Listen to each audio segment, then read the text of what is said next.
Hello, Angelo Santos here, one of the support of the group digital team. So today I will show you how you can connect a link to your button. So I am on the GroovePages page builder, and I will click this button. And with the current update, you need to click this pencil icon in order to you for show this style editor on the right side. Now to connect a link to your button, you need to go on the configure tab, and by default, the text will set as button. You need to set the button name first. So let's say schedule a call, schedule a call, then link. There will be options you are able to connect it either to a page you have, to the black section, to the URL, or to the pop-up. But for this tutorial, let's select this URL.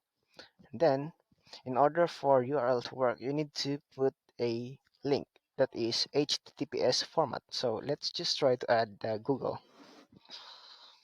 So you need to add this specific code with the HTTPS format. Copy, right click copy, and let's go back again here and paste the code here. As you can see, the update button did not turn to pink. This is because the input is not recognized by the system.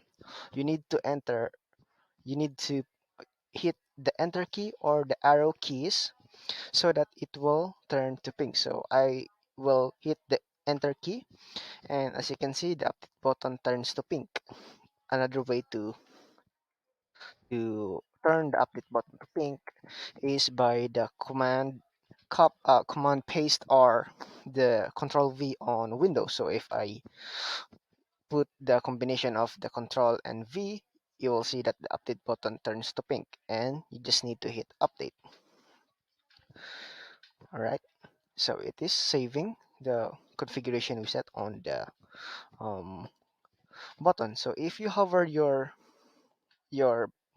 mouse, you will see that on this side, you will see that there will be the actual link. So that means that the link now is connected to the button. And I hope that helps. Have a great day, everyone.